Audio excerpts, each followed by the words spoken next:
Ministro do Turismo, Marcelo Álvaro Antônio, foi exonerado do cargo pelo presidente Jair Bolsonaro por um dia, vamos dizer assim, para poder tomar posse do cargo de deputado federal. A exoneração coincide com a suspeita do ministro utilizar um esquema de candidaturas laranjas para direcionar verbas públicas de campanhas para empresas ligadas ao seu gabinete na Câmara, conforme revelou o jornal Folha de São Paulo.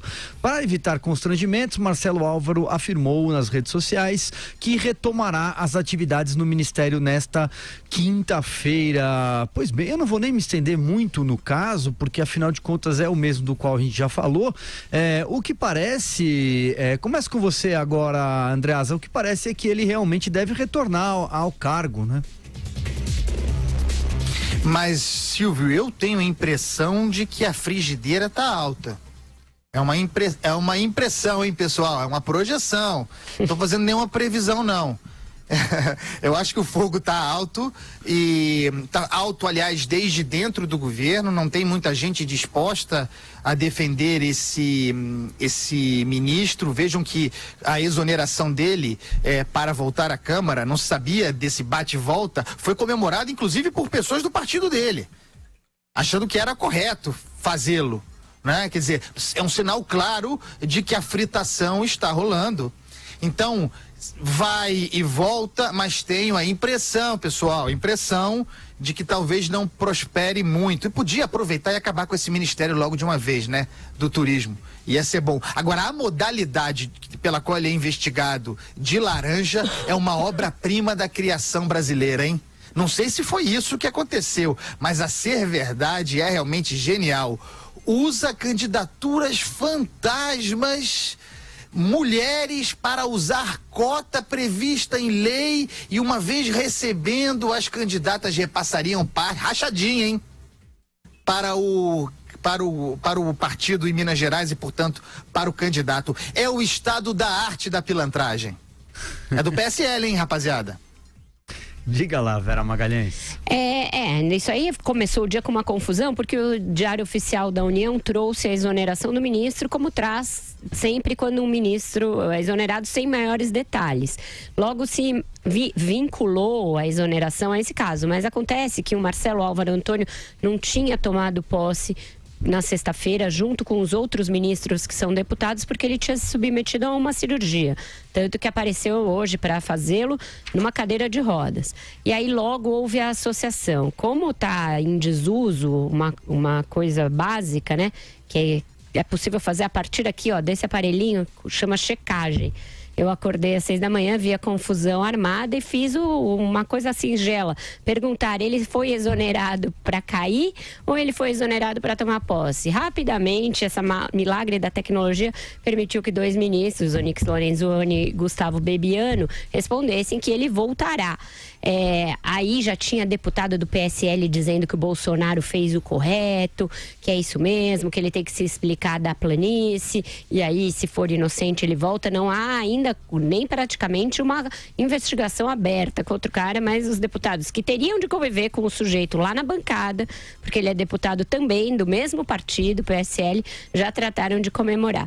Dito isso, concordo com o Andreasa, a situação dele não é fácil, não é boa, e principalmente entre os militares e no juiz Sérgio Moro tem um mal-estar com esse engenho do laranjal eleitoral que ele montou. Pelo Moro, que assina juntamente com o Bolsonaro a tal exoneração, eu tenho certeza que ele já ficaria ali na Câmara e não voltaria mais. Mas não é tão simples, por algumas razões. Primeiro porque nada diz que o senhor Marcelo Álvaro Antônio inventou esse esquema tão engenhoso sozinho e foi o único a usá-lo. Então, não acredito que a ala política do governo vá deixar o sujeito ser fritado assim em óleo quente, sem nem investigação aberta. Segundo, quando a Janaína Pascoal e o Magno Malta recusaram a vice do Jair Bolsonaro, muitos vão se lembrar que o senhor Marcelo Álvaro Antônio foi cogitado pelo próprio Bolsonaro em como um dos vices que estavam ali na agulha. Era um possível vice para o mito, para o Jair Bolsonaro. Então não é alguém assim da periferia do bolsonarismo. Ele é um daqueles deputados a quem o Bolsonaro é muito grato por ter sido um aliado seu de primeira hora. Diga lá, Andreasa. Não, coordenou a campanha do Bolsonaro em Minas Gerais, tá? Exato. Não é um qualquer. É um cara dali da linha de frente do bolsonarismo, tanto que virou ministro, coisa que o Magno Malta, por exemplo, não conseguiu. E em terceiro lugar, ele não cai agora pelo óbvio.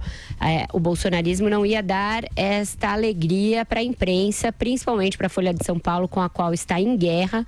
E isso me disseram pessoas ali do entorno, não vai cair pela matéria da Folha, não cairia nem se tivesse sido pega o esquema no ato por uma matéria da Folha. Aí pela guerra particular que o governo move contra a imprensa. Então, por hora, segue o jogo, segue o ministro. Marcelo Álvaro foi o deputado federal mais bem votado, campeão de votos em Minas. Vai você, Joel. Pois é, e foi curiosa até mesmo a nomeação dele para ministro do Turismo, né? Porque, lembra-se, o governo Bolsonaro, na época o governo eleito, estava procurando jeitos de cortar ministérios, né? Queria entregar para a população uma pasta ministerial bem reduzida. E manteve o turismo ali para o Marcelo Álvaro. Talvez agora fosse um bom momento para tirar.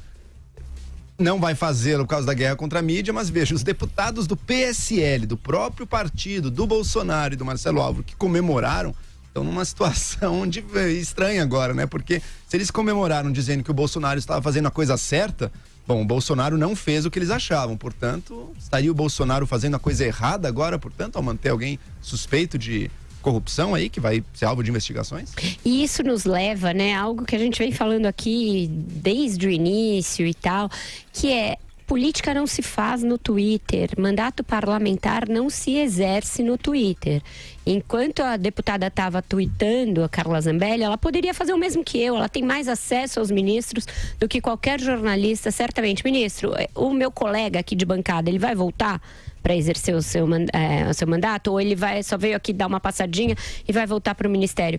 Isso evita que haja ruído na base governista, porque essas pessoas são base governista, é disso que se trata. Elas têm de ter uma articulação, elas têm de ter uma coordenação, elas não podem agir como detentoras de um mandato que lhes foi conferido pelas redes sociais, porque não é assim que funciona o parlamento. Essas mesmas pessoas vão ter de votar medidas que este ministro, caso continue, mande ao Congresso. São as agruras de se ser base, de se ser governo. Tem aí uma série de remédios amargos a enfiar a goela abaixo. Será que essas pessoas estão preparadas para isso? Estão se preparando para isso? É uma dúvida que eu tenho, sinceramente. E acho que o governo Bolsonaro está confiando mais em parlamentares de democratas, PP e outros partidos que pelo menos sabem fazer a coisa política do que o rol de novatos, amadores, briguentos, que parece que é grande parte da bancada do PSL.